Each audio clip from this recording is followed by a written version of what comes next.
Pour un Parisien, une blonde avec l'accent du Sud, c'est déjà une cagole. Hein.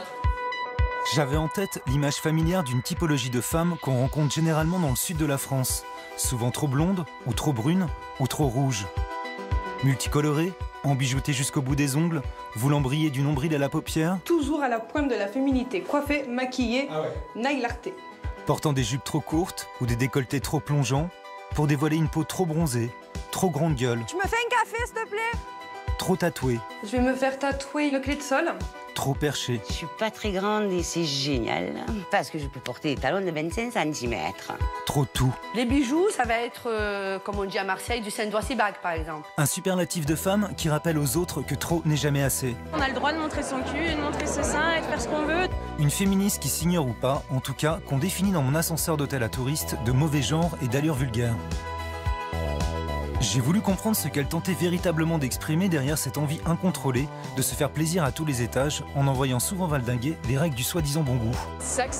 Le sexy pour moi, c'est une femme qui a vraiment confiance en elle et qui se prend pas la tête. De son quartier au monde entier, la cagole enflamme visiblement toutes les couches de la société. Alors qu'au même moment à Marseille, des femmes en burkini provoquaient un débat national. Quelle attitude adopter face au burkini, ce vêtement qui couvre l'intégralité du corps et que portent certaines femmes musulmanes à la plage? Eh ben moi, la cagole, j'ai eu envie de la mettre à nu.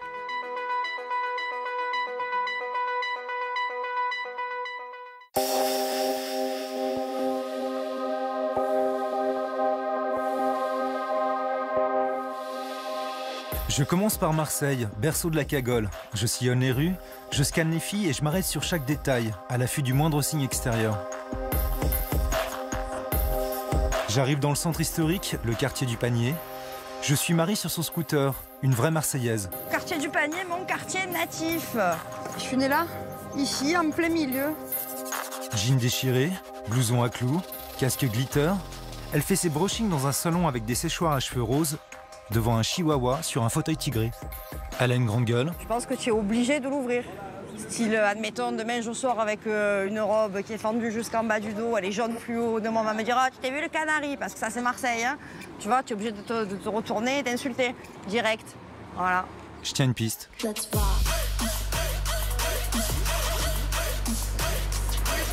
Vive Marseille!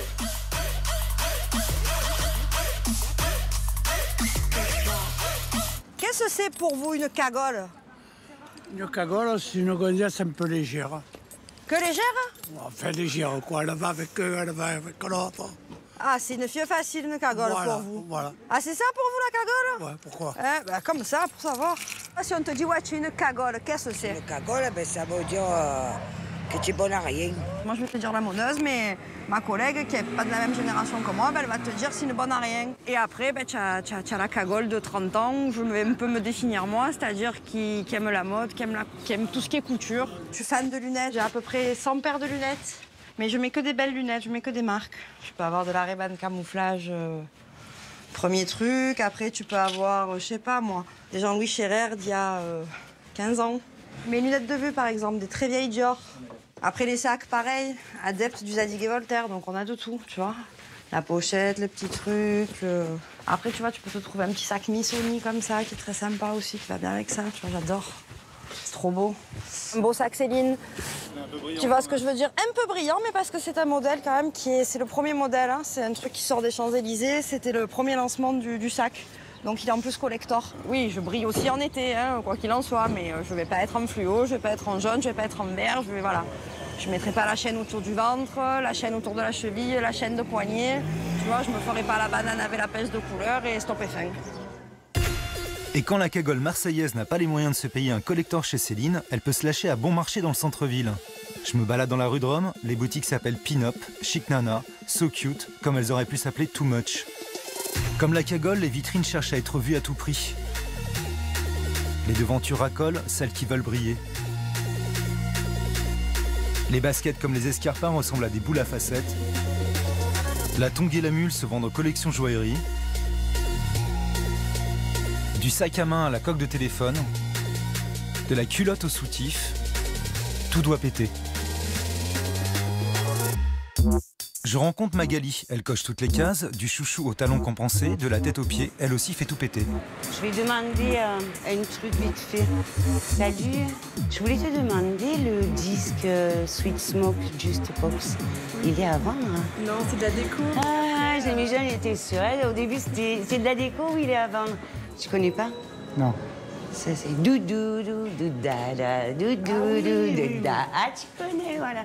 Bon, alors réfléchis, je suis là à côté, moi. De toute façon, tu repasses au cas où et puis... Je suis à côté, hein, tous les jours. Ça marche. Je vais venir te brancher, rebrancher.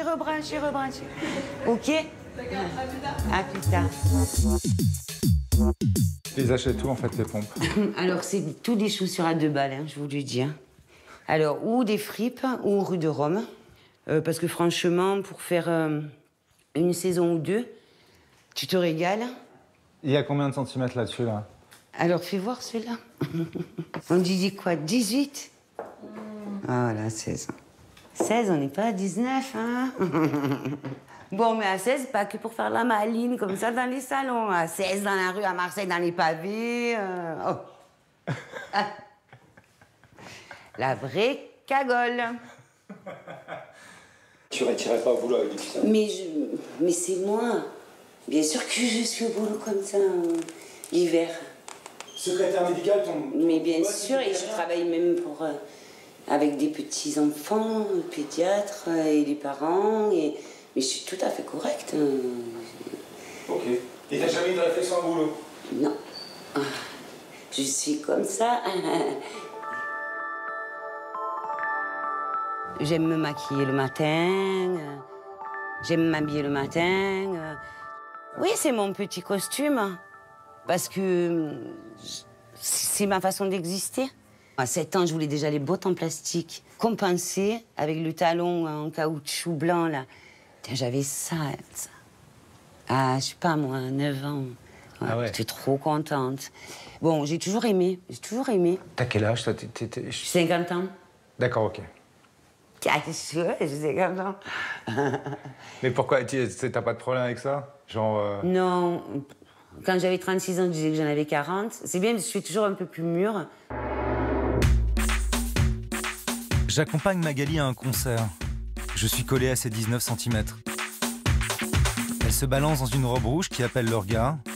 Elle largue son sac comme on largue les amarres, puis se lance dans l'arène. En général, quand je sors, comme je sors pas beaucoup, je suis en forme. Et je fais que danser. Mais je fais que danser, quoi. Les pilotis, c'est elle qui les a inventés, finalement. Elle les porte. Je comprends mieux cette histoire de pilotis.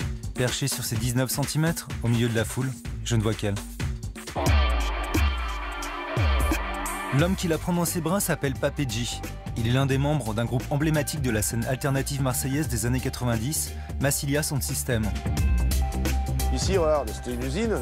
Ma grand-mère a travaillé là. Et de son temps, alors crois-moi, des cagoles, il y en avait là, tu vois, qui travaillaient ici au sucre. À l'époque, le groupe dédie une chanson à la cagole. Une chanson qui s'appelle Les pilotis, elles ont des pilotis. Elles ont des pilotis, et ça rend tous les garçons fous. Voilà.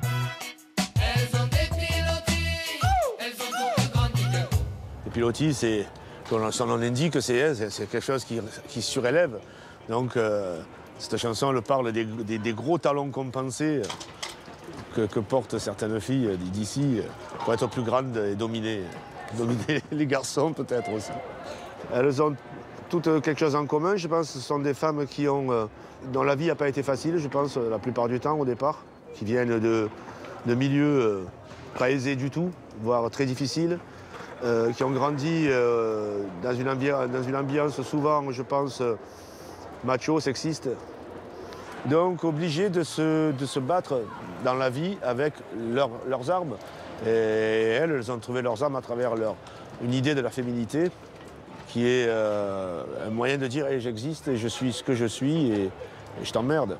On retrouve cette espèce de gouaille, la cagole, qui se coule les plumes à qui veut l'emmerder. C'est ce franc-parler absolument dingue. C'est Audiard, en fait. Pour moi, ça passe par le verbe. Et le verbe lié aux vêtements, c'est vachement bien, en fait. Le côté cagole d'Ayette s'exprime principalement dans son tempérament, qui est à l'image de ses cheveux, rouges. Si tu commences à m'attaquer sur les cheveux, on va s'en sortir. On va pas être d'accord. Ça, c'est une erreur. Je fais la crise de la cinquantaine, les cheveux rouges. Tu me verras jamais en basket. Jamais. Jamais. Trop petite. Comme ça, dès qu'il y en a un qui m'embête...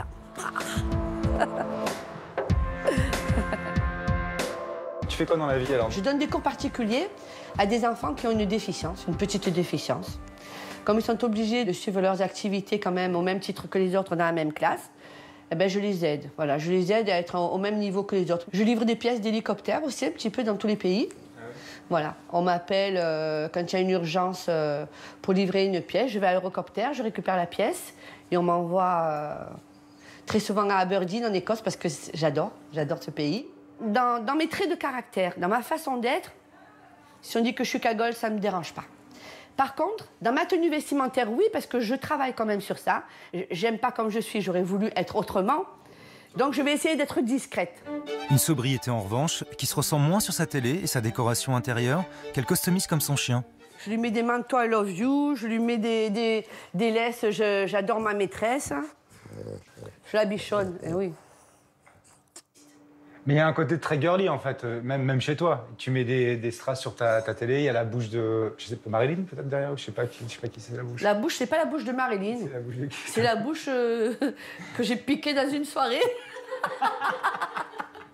Je te jure que j'étais à une soirée, je suis partie avec cette bouche sous le bras. Il n'y a personne qui m'a vue. Personne qui a remarqué. Je suis grande gueule. Oui, c'est vrai. D'ailleurs, Ayette, ça veut dire la vie. Donc, partant de là, un prénom comme ça, je ne peux pas faire autrement. C'est de quelle origine, Ayette? Mon père est kabyle et ma mère tunisienne. C'est le Maghreb, hein, de toute façon. 300%. Hein. T'as quel âge maintenant? On peut le dire encore. Pourquoi tu poses des questions comme ça? T'allais le dire il y a 2 minutes, je t'ai entendu. Ah voilà, 51 ans. Voilà. Pas d'alcool, pas de drogue. Voilà. Et je tiens en discothèque, je tenais jusqu'à 7 h du matin, sans prendre d'ecstasy ni rien du tout, et voilà. La cagole boit du jus de carotte. Dans une flûte. Tu sais quoi? Ce qui fait la cagole, c'est le regard que l'on va donner de la personne, c'est tout. Je m'en fous, les gens peuvent penser ce qu'ils veulent, moi je sais ce que je vaux. Voilà.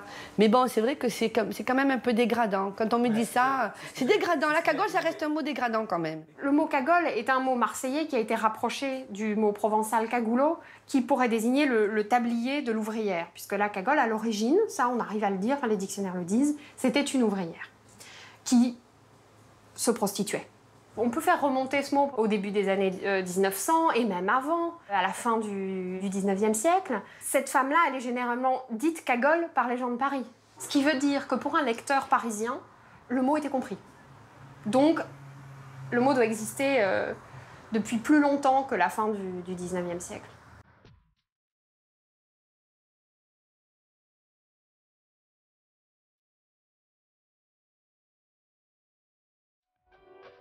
J'aimais d'abord la poésie dépenaillée de ces rues sales, car à Marseille, la poésie court les rues. Elle porte le tablier à petits plis de la cagole, vendeuse d'oranges et d'ail. Elle arbore un accroche-cœur de cheveux noirs et une papillote au milieu du front. Elle rit, elle danse, se débraille. Elle montre une peau ardente et brune au son des accordéons napolitains dans les bars. La femme, par définition, depuis la nuit des temps, est souillée dans notre monde judéo-chrétien. La femme, elle a ses règles, c'est une femme impure. Nous sommes impurs en tant que femmes. Et ça se retranscrit dans la langue injurieuse, puisque ça ressort au niveau de la salope, qui est sale, de la putain, qui pue. Étymologiquement, voilà les racines des mots. Et le mot cagole porte la sonorité du verbe caguer, qui signifie chier. Donc là, si on entend caguer dans la cagole, on entend la femme qui chie, la femme sale, la femme impure. Donc je pense que ça travaille d'une façon ou d'une autre l'inconscient. Je reprends la route en direction du Var, l'autre région de la Cagolie. Sur l'autoroute, les panneaux défilent déjà comme autant de promesses. Saint-Tropez, Nice, Saint-Raphaël. Je longe la Riviera, les voitures de sport et le soleil m'annonce déjà le clinquant. J'arrive à Cannes. Sur la Croisette, les boutiques de luxe ont toutes sorti leur collection tape à l'œil.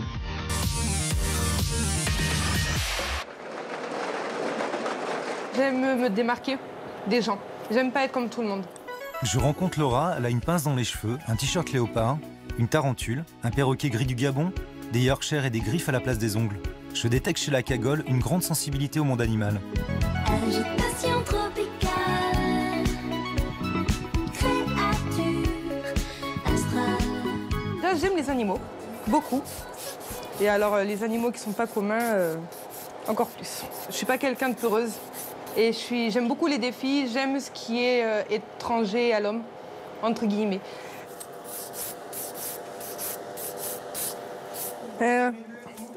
Où tu vas? Il s'en va, lui. En fait, je suis ce qu'on appelle nail artiste.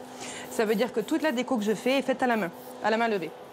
Là, je vais faire ce qu'on appelle l'architecture de l'ongle, en fait. Donc, c'est toute la mise en forme faite à la lime pour ma part. Après, pour certaines, elles aiment bien le faire à la ponceuse. Mais moi, c'est pas mon délire, la ponceuse, pour ça.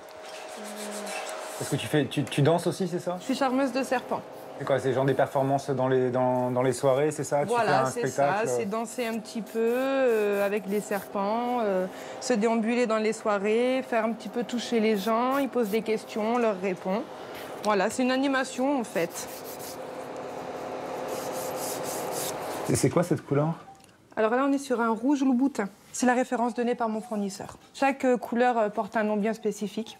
Par exemple, on a Fiesta, Tentation, Palm Beach, Colorado, Réel Nude, donc naturel au réel. Fascination, Move In. Voilà, un petit peu à l'américaine. Ça fait son style. Ça y est, t'es louboutinisé. Tu peux mettre sous la lampe. Et le rose, ça vient de quoi? La couleur de la féminité. Voilà, pour moi, c'est ça. C'est ta mère qui t'a habillée en rose quand t'étais petite? Pas du tout, non. Ma mère m'a jamais spécialement habillée en rose. Mais il faut savoir que j'ai grandi avec que des garçons. J'ai 2 frères. Donc au final, c'est vrai que ce manque de côté féminin m'a surtout amené à exploser ce côté féminin que j'ai en moi finalement. Donc t'aimes bien le rose et t'aimes bien ce qui brille? Absolument. Dans ma voiture, seulement. Moi, ça ne me viendrait jamais à l'esprit de m'habiller tout en rose avec plein de strass, de paillettes, de machin. À l'excepter vraiment pour les spectacles, si vraiment c'est demandé. Mais sinon, non. Dans la vie de tous les jours, voilà, je m'habille comme ça. Le soir, je m'habille un petit peu plus extravagant, entre guillemets. Bon, pour sortir, les talons, une petite jupe. Mais voilà, je reste quand même dans le soft, mais classe. Soft, mais classe. Une notion toute subjective, liée peut-être au regard que Paris porte sur la province. Je ressens derrière le mot cagole une opposition régionale, mais probablement aussi une opposition sociale. 19e, c'est vraiment la révolution industrielle, c'est vraiment justement le début de phénomènes de mode, d'un goût prononcé pour le vêtement, y compris pour des gens qui ne sont pas richissimes. On peut penser par exemple au Bonheur des Dames de Zola, qui parle de ça, donc du grand magasin. Et très vite, il va y avoir des marqueurs sociaux extrêmement forts, qui vont partager le monde entre le bon goût et le mauvais goût. Et fatalement, le mauvais goût va être du côté du peuple. Le peuple aura toujours mauvais goût. Et la cagole en est le symbole.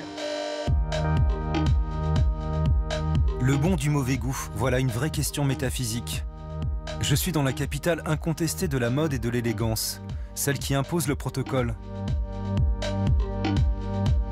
En pleine Fashion Week, à l'entrée des défilés, j'ai comme une impression de sud, en regardant certaines filles parader sur le bitume parisien.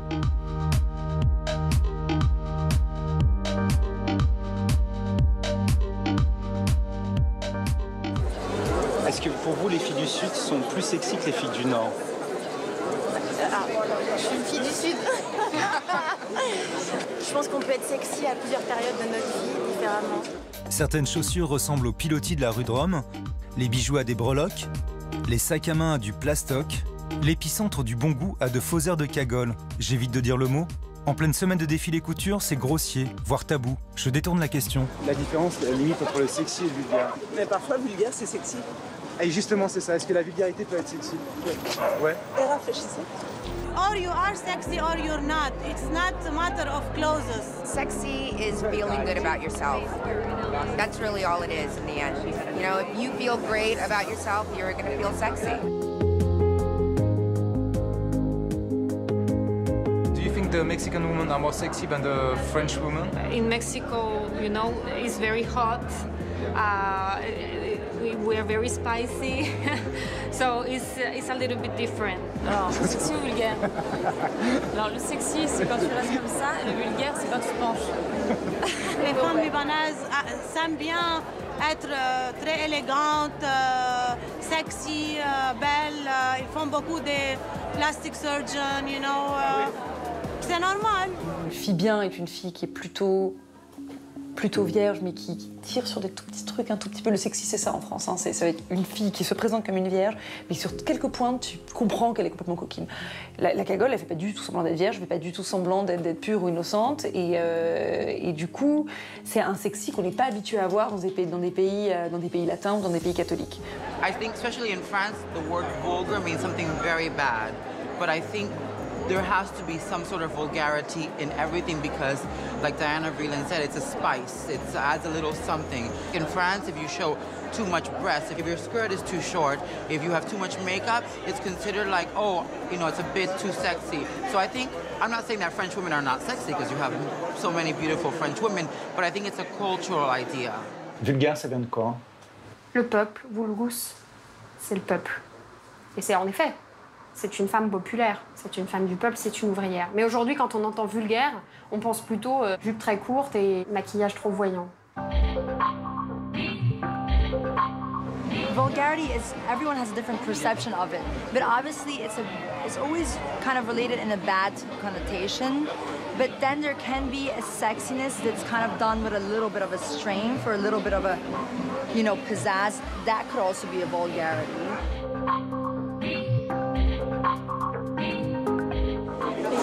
Il y a des chaussures dorées, des fishnets, une jupe en cuir verni et une ceinture en strass et un t-shirt transparent. J'espère que c'est sexy et que c'est pas vulgaire, mais la ligne, elle est vraiment... elle est limite parfois, non? Jean-Paul Gaultier est l'un de ces grands créateurs à qui la ligne ne fait pas peur.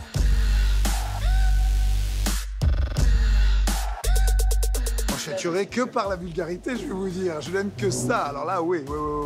Qu'est-ce que c'est que le chic et tout? C'est rien, quoi. C'est plutôt une attitude d'âme, mais c'est sûrement pas quelque chose dans la façon de porter, le goût. Qu'est-ce que c'est que le goût, quoi? On change. Ce qu'on trouvait bon, on le trouve moche. Ce qu'on trouvait vulgaire, on le trouve maintenant au contraire très tendance et très beau et très noble. Ça veut rien dire, quoi. Les femmes, dans des époques, on met des choses et après on jette la vue en arrière, on dit comment j'ai pu mettre ça. Mais à un moment, on est très convaincu. L'important, c'est que la pièce que tu mets te rend empowered. Tout est bienvenu dès le moment que tu te sens bien. Je préfère le too much que pas assez, à la limite. Hein? Ou que non, que le médium. Le médium, c'est ce qu'il y a de pire.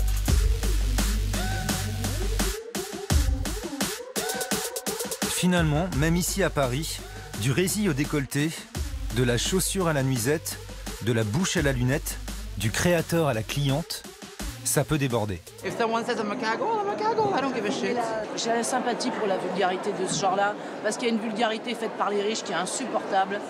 Et alors que, bon, c'est des gens du peuple qui s'habillent comme ils ont envie, un peu voyants, alors que t'as des cagoles de luxe, ils sont à chier par terre. Fuck.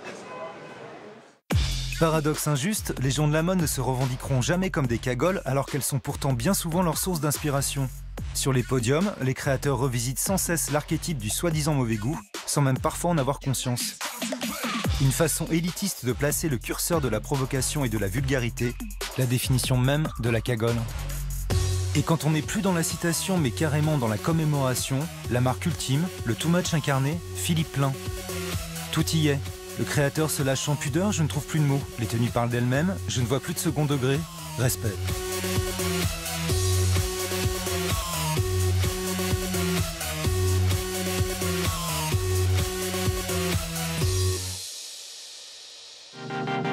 Amélie Pichard est une de ces créatrices trentenaires que le mauvais goût inspire.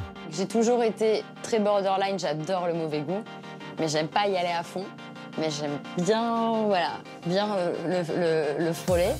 Elle revisite tous les clichés populos pour présenter ses collections de chaussures.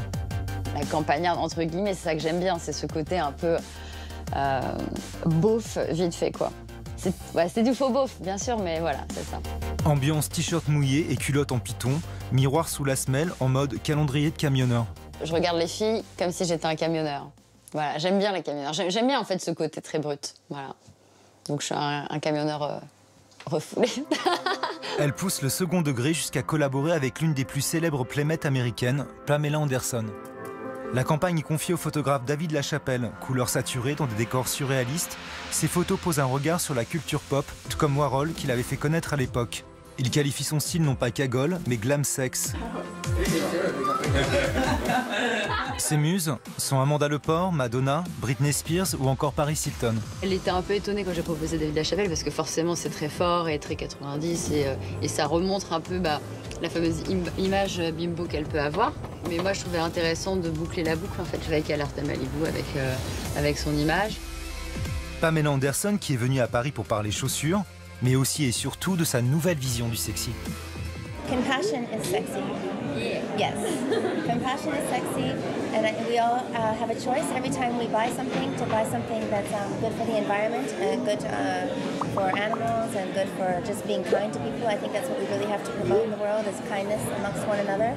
A green economy means coming up with new innovative things like this that people can have choices where they can, make the world a better place and still look beautiful. I was raised by really fun women who really embrace their sensuality and they're really funny and sparkly and interesting. So I think it's, it was how I was raised. And I love, if you're a woman, be a woman. It's fun. Et quand je lui demande si elle sait ce que c'est qu'une cagole, I have no idea. I've never even heard of that. No, I'm a beach girl. There you go. Oh, beach girl. I'm a beach girl. Une question qu'on peut se poser, c'est qu'est-ce qui différencie la cagole de la bimbo, par exemple? C'est-à-dire que la bimbo, elle est refaite. C'est pas juste qu'elle va être habillée très sexy, etc. Si on pense à Pamela Anderson ou des femmes comme ça, c'est pas juste le côté sexy, c'est le côté artificiel. Mais un artifice qui touche à l'identité, jusqu'à la transformer quasi en poupée. Les gens, quand je fais des apparitions sur des plateaux, ou même quand ils parlent de moi, dès qu'ils peuvent placer le mot bimbo ou gros sein, il y a mon nom qui est associé avec. On est tout de suite catalogué comme quelque chose de soit de drôle, soit de vulgaire, soit de trop, soit de pas conforme en fait. Et l'usine de production de la bimbo s'appelle la télé-réalité. Les Anges, l'île des vérités, les Ch'tis. Après le succès du Loft et de Loana au début des années 2000, une déferlante d'émissions associe aujourd'hui la cagole à une bimbo écervelée. Je m'appelle Beverly, j'ai 21 ans et je suis un pur produit du Sud. Ça fait partie de la personnalité de la cagole. C'est-à-dire que c'est quelqu'un qui a un accent très différent, qui a un accent du Sud. Et ça s'est répandu dans la télé-réalité. On a vu, par exemple, qu'une émission s'appelle Les Marseillais. Les personnages qui avaient un accent très fort, du Nord ou du Sud, étaient vraiment le centre de foutage de gueule. Ah ouais. Comme on sait depuis la Renaissance au moins, l'accent de l'Île-de-France aurait le bon accent, tout le reste est un petit peu exotique. Il faut que je m'y mette en fait, mais le truc c'est que j'ai peur, moi je suis pas une fille de projet, je me projette pas. Moi quand je vais en déplacement pour les compétitions de surf, etc., ils disent « Oh les Marseillais, ça va et tout, ah vous êtes comme l'émission et tout ça ». Ah non, nous on n'est pas du tout comme ça et tout, mais on est vraiment stéréotypés par ça vraiment. Je comprends que les Marseillais souffrent de cette télé-réalité parce que, si vous voulez, là, c'est vraiment mettre les gens comme d'une sorte de zoo humain. Hein. C'est-à-dire, voilà, vous avez une espèce, là, qui est très curieuse, on ne connaît pas, on va vous la montrer, c'est assez drôle. Et voilà. Marseille, on a une mauvaise réputation, mais jusqu'au bout. Ouais, mais du coup, vous regardez quand même le truc, donc vous entretenez finalement... Oui, parce que d'un côté, c'est risible, ça fait rire. C'est se foutre de la gueule du monde. Perrine et ses copines, mais aussi Tia et sa cousine, sont la nouvelle génération de Marseillaises biberonnées à cette télé-réalité. Toutes les filles des Marseillais, c'est des cagoles. Et les Anges et les trucs comme ça, tous, c'est des cagoles, sans exception, quoi. Moi, je dirais, il y en a une, Beverly. Pour moi, c'est une cagole. Je sors beaucoup, j'aime beaucoup la fête. faire la bimbo en boîte, me montrer. Je suis pas là pour compter les mouches. Dans la bimbo, il y a l'idée que tous les apprêts vestimentaires, maquillage, etc. sont là pour dresser et conformer le corps. Je me suis fait refaire le nez, la bouche et les seins. Alors d'aujourd'hui, je suis très heureuse et j'ai beaucoup confiance en moi. Chez la cagole, l'aspect excessif fait qu'au lieu que ça tienne l'affaire, que ça redresse cette femme, au contraire, elle déborde et tout son attirail en fait devient extrêmement bavard. Il est plus ce qui maintient, il est ce qui excède.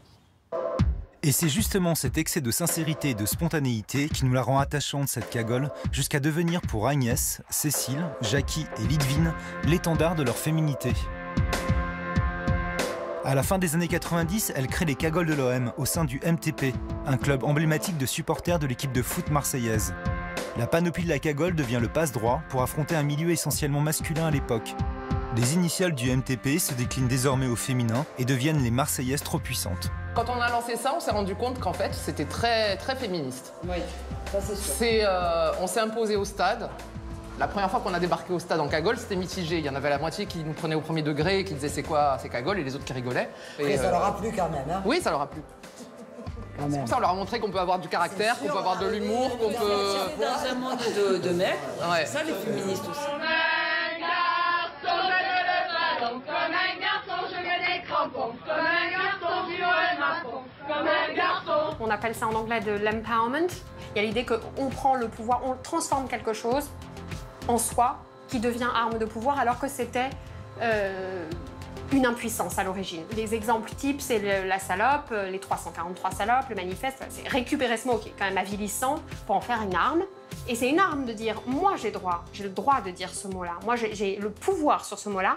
Mais toi, il t'est interdit. Ce mouvement, finalement, il a permis de faire vraiment ce qu'on a mis jusqu'au bout sans qu'on ait un regard trop critique sur nos tenues. Sans être vulgaire, parce que je pense pas qu'on l'ait été une seule seconde, mais être féminine jusqu'au bout des ongles, c'est-à-dire que là, on sortait vers... On avait les ongles bleus, tout était... tout ce qui nous plaisait dans les trucs de gonzesse, ben, on le faisait. On excuse plus facilement un homme en général. La vulgarité, l'alcool, la clope, le sexe. Bien sûr. La fréquentation des bars, tout ça, c'est normal pour un mec. Pas trop normal pour une femme et assez normal pour une cagole. Alors c'est pour ça que c'est bien parce qu'on est glissé en cagole. On a tous les droits. Voilà, c'est ça. Il y en a une qui m'a su. Elle peut tout faire. Ah, ça va. On ne peut pas dire qu'une cagole soit une féministe dans le sens premier du terme, mais par la force des choses et pour tous les débats qu'il y a autour du féminisme pro-sexe, peut-être de façon presque contre elle, involontaire ou contradictoire, elle finit par avoir une démarche qui est plutôt revendicatrice de la liberté des femmes. Donc, en grand paradoxe, c'est un genre de féminisme. La Marseillaise est motorisée, et donc la Marseillaise peut s'habiller très dénudée et rentrer chez elle sans problème. La Parisienne rentre dans des taxis où on va la traiter de pute, dans le bus, noctambus, dernier métro, c'est impossible. Tu peux, juste de façon absolument technique ou pratique, tu peux pas sortir dénudée comme ça parce que tu vas te faire agresser.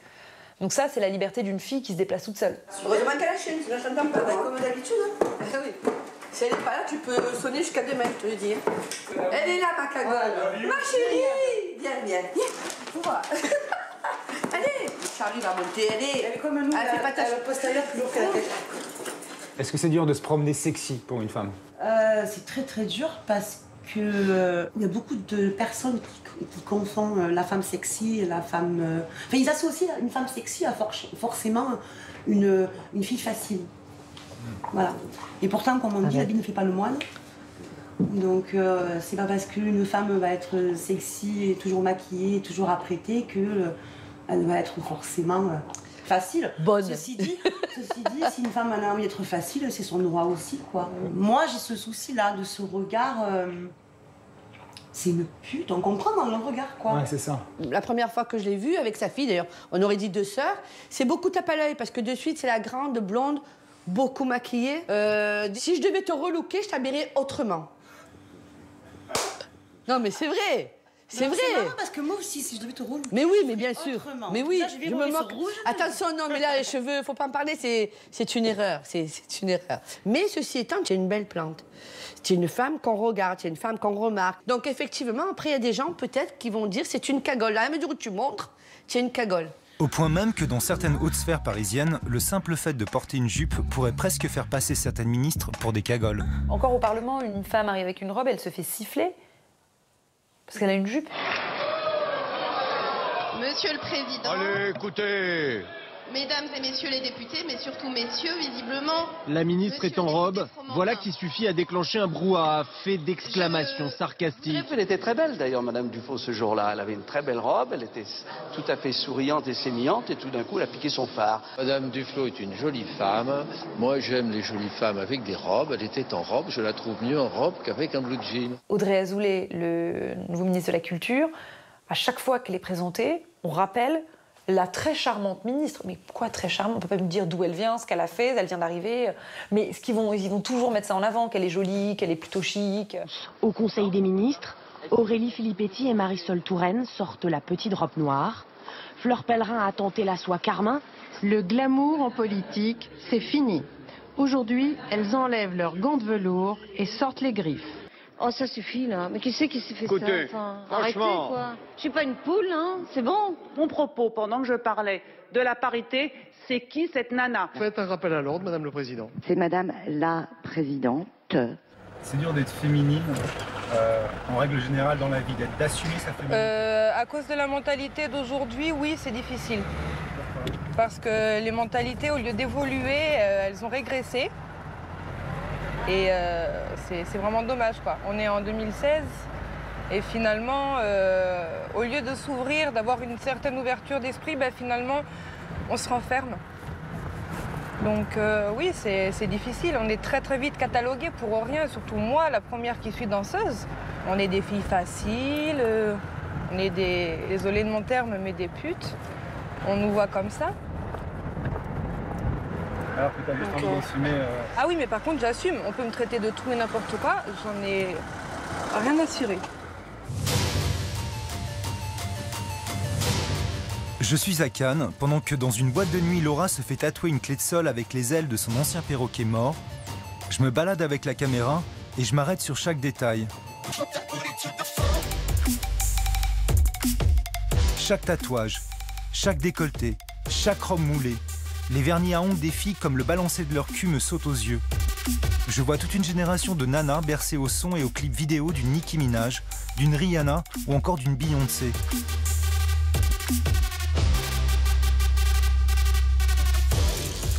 Les icônes de la pop musique sont devenues les nouveaux modèles de toute une génération. Madonna avait ouvert la voie dans les années 80, Jennifer Lopez dans les années 90, Britney Spears a suivi comme elle pouvait dans les années 2000. Le girl power passe désormais par l'idée d'une vulgarité totalement assumée et d'une sexualité qui ne se cache plus. Bitch est devenu un hymne à leurs revendications. It's Britney, bitch. 'Cause I'm a bad bitch. Bitch, better have my money. Beat, beat, bitch, move. It's Britney, bitch. La France n'a donc pas le monopole de la cagole, de la musique à la mode, de la mode à la télé, de la célébrité à la mondanité. Je suis de toute évidence face à un sociotype planétaire. Je pars creuser la question. Est-ce qu'il y a des cagoles au Japon? Ah bah oui, on les appelle les kogaru, une mode vestimentaire japonaise affectant les jeunes filles et jeunes femmes urbaines. Et en effet, les filles ont l'air bien affectées et semblent avoir fait exploser leur taux de mélanine.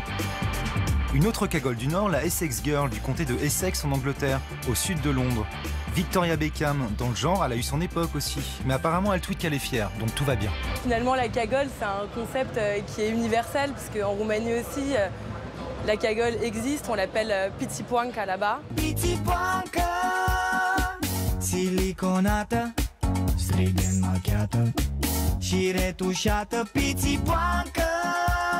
Ce qui est rigolo, c'est que pour moi, c'est presque un archétype de la fiction moderne dans laquelle on est, quoi. C'est-à-dire que c'est presque un personnage à part entière de notre mythologie. Et on a toujours été dans cette, on va dire, dans cette dichotomie féminine entre, d'un côté, l'esprit et le corps. Donc il y a toujours eu, d'un côté, la maman et de l'autre côté, la putain. Un pote allemand me parle de la Tussi, une autre cagole de l'Est. Du bist so ein Tussi, traduction, tu es vraiment une poufiasse. Ok. Au sud de l'Italie, ça se dit Vrenzole. Et là-bas, elle chante sur les marchés.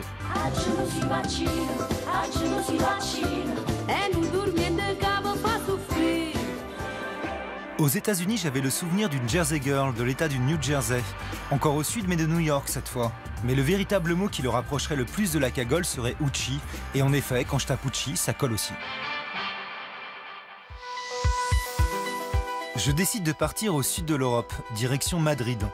Il fait 40 degrés, et à peine arrivé, je me rends compte que l'effet climatique agit vraiment sur la longueur du short.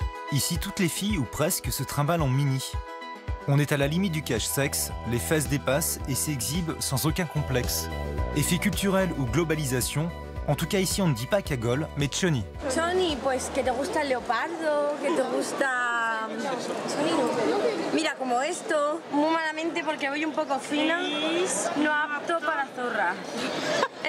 ¿Cuál es el carácter de una chica choni? ¿Cómo es? Si son un poco el cante, como ahora, no sé. Yo creo que en España las mujeres van como quieren. Yo creo que hay como mucha libertad y a nivel tanto expresión estilística como sexual, ¿no? Yo creo que no hay límites, también el tiempo acompaña mucho. En verano las chicas se vuelven muy locas, mini short, mini top crop. No pasa nada, ¿no? En España es como que hace mucho calor, la gente le da igual, nadie te mira, ni te eres una puta porque ya es una falda corta. Nadie. ¿Dicen las mujeres de aquí sexy? Súper sexy. Las españolas son súper sexy. Je rencontre les Ghetto Nails, un collectif de filles madrilènes. Elles viennent de la mode, de la danse, du graphisme ou encore de la musique. Mug Bob l'éponge sur table en or, Alf en téléphone, MTV Awards sur la cheminée, casquette McDo Collector sur la tête. Leur appart baigne dans la culture pop américaine de leur enfance, celle des années 90. Ce collectif déjanté revisite aussi une autre culture populaire américaine, le nails art. Zzz. What is Chonies? Chonies es like people from gente de la periferia. Sí, de la periferia, que... Gente que vive fuera del centro, que le gusta todo mucho más macarra, más salir de fiesta, todos leopardos, muchos piercings, muchas drogas, tribales.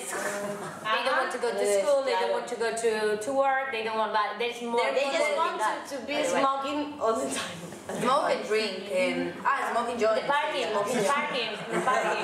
Y les gusta, ellos se compran salen como 2 o 3 veces a la semana, se compran sus botellas de alcohol y se van a su parquineo, que es poner coches en una esplanada y poner música y ahí bailando, hacer botellón, básicamente. Ay, tía, me encanta tu top. Sí, cuando quieras te lo dejo. Sí, si yo tuviera tus tetas, pero seguro que a mí no me queda bien. ¿Pero qué dices, tía? Tampoco tengo muchas más que tú. Ay, Alessandra, que no, mira. Pero a veces lo amamos, sí. Sacamos un poquito de... Just to be inspired of everyone, yeah, for sure. Why ghetto? Porque realmente, para empezar, la cultura de uñas viene un poco del gueto y viene un poco de la gente, las uñas más extravagantes y más impresionantes. Ese es nuestro estilo. Son la gente más de gueto, más realmente. Tú estás flipando, ¿qué le digo a tu mujer? ¿Qué me estás llamando? Anyway, I think it's a good balance between like to be quite masculine sometimes and then be quite girly. I think it's the most interesting thing to me to do like the mix between all of this. Au fur et à mesure que j'avance dans ce documentaire, je me rends compte de cette ambivalence chez la cagole ou de sa cousine ibérique, la choni. Une sorte de dualité entre féminin et masculin. Sous le maquillage et le vernis, les filles se comportent comme des mecs. Une affirmation virile d'exister en tant que femme qui bouscule les codes du genre, et c'est peut-être ça qui dérange. Je continue mes recherches et je tombe sur la chola, la version latino de la choni, où là l'ambivalence ne fait plus de doute.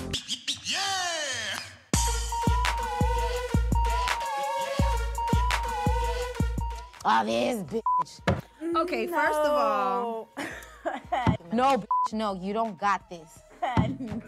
A Barbie? Tetas round shit. Like Not they're even choking that. her, bro. Like, what are you talking about? They're not They're even like- that big. This. that's Rihanna. Is this Photoshop? The teardrop? Yeah, we saw that. And it's in the wrong spot. It's in the wrong spot. That's Jenny from the block. She looks sexy as in this video. I'm not gonna lie. She, you know, out of all the pictures I've seen, this is the best. She gets the Chola stamp approval. We turned Diana into La Blue Eyes. Check her out. Órale. Notre Chola à nous, c'est Lisa Monet. Une chanteuse au style et aux paroles rentre dedans. 1m90 et 100 kilos de muscles. Cet homme m'a rendu accro à son vrai calibre et lui à mon cul. J'aime pas prendre des pincettes en fait quand je parle avec les gens. Il faut dire les choses franchement en fait. Faut pas avoir de la retenue. Parce que sinon les gens ils vont pas comprendre. Donc moi je suis pas du tout dans la retenue. Je veux que les gens ils comprennent. Pour ça il faut vraiment voilà. Même dans mes relations je suis comme ça. Dans la vie faut se lancer, c'est tout ou rien. Faire les choses qu'à moitié, ça ne sert à rien. Mon adolescence, j'étais un mec. J'étais un mec. Je traînais qu'avec des mecs, je portais des baguilles, j'étais, enfin voilà, les cheveux courts et tout. Des fois, on me comparait même à Missy Elliott ou Dabrat, tellement que je m'habillais, voilà, un peu très masculine. Si j'étais un mec, j'aurais une big dick. J'aurais baisé toutes les chaînes de Paris. Goûte mon yaourt aux fruits. Qu'est-ce que t'en penses, mon ami? Et ce côté plus féminin, en fait, il est arrivé vers quel âge? Il est arrivé... je sais pas si je peux le dire, mais au moment où je me suis fait dévierger. Voilà. C'est-à-dire à quel âge, en fait, à peu près? Vers les 17 ans. 17 ans. C'est vraiment l'époque où, en fait, je me suis découvert sexuellement, que j'ai découvert que je pouvais mettre des talons et que je pouvais être sexy comme ça. As-tu déjà goûté à la perfection au masculin? Connais-tu les courbatures causées par la baise entre terrains? T'as conscience de ça que quand tu t'affiches comme ça, par exemple avec ton petit haut, transparent, avec ton papillon sur le décolleté... Bah, c'est joli, non? Bah oui, c'est joli. Que tu te sens agressé par le regard des hommes, des fois? Si, des fois par ici, mais ça, c'est quand je m'habillais avec des shorts, des mini-shorts qui allaient jusqu'à là, quoi. Je me rendais pas compte que c'était vraiment... vulgaire. Ceux qui avancent dans la vie sont ceux qui apprennent de leurs leçons. J'ai eu mon premier taf à 18 ans, j'ai travaillé au McDonald's. Donc voilà. Ensuite, j'ai travaillé à la maison de retraite. Donc je me suis occupée des vieux et tout, mais c'était plus de l'animation. C'était pas du genre je lavais des culs, etc. Je leur faisais des activités, des jeux de société, je les faisais chanter, danser, voilà, je leur chantais des chansons. Ensuite, j'ai fait de l'esthétique. Mais le milieu, il me plaisait pas du tout. C'est-à-dire de l'esthétique, tu voulais... De l'esthétique, épiler des chattes, masser des gens. J'ai pas du tout aimé ce milieu-là parce que les filles, elles étaient trop sur l'apparence. Et donc du coup, quand elles me voyaient manger, elles disaient « Ouais, mais t'as vu, tu manges trop et tout. T'as vu comment t'es grosse.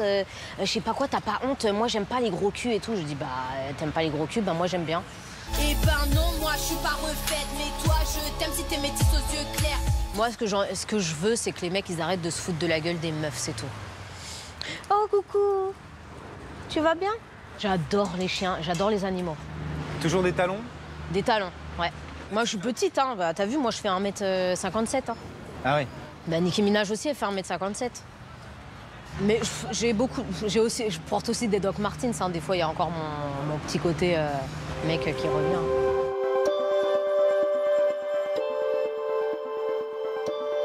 Et qu'en est-il du petit côté mec chez cette nouvelle génération de cagoles des quartiers nord de Marseille? Et alors, si je reviens sur la cagole du coin, ici, elle s'habille comment? Non, ça dépend. Survêtements de foot, tous les survêtements de mecs un peu foot et tout ça. Ah ouais?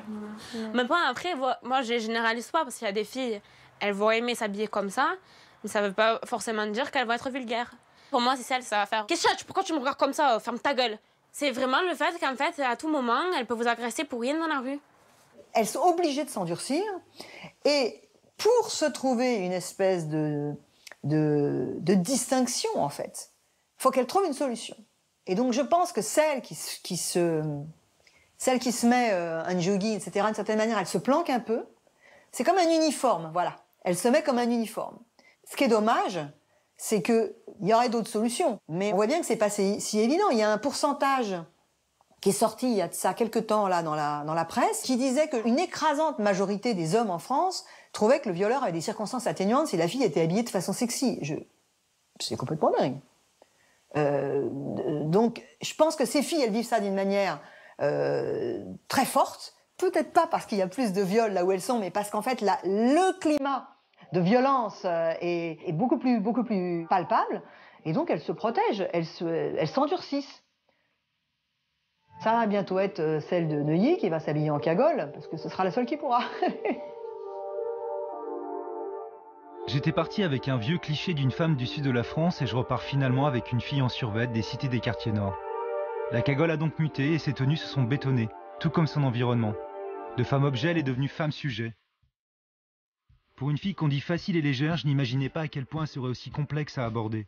Cougar, cagole, c'est des mots que vous n'utilisez peut-être pas, mais sachez que dès demain, vous les trouverez dans l'édition 2012 du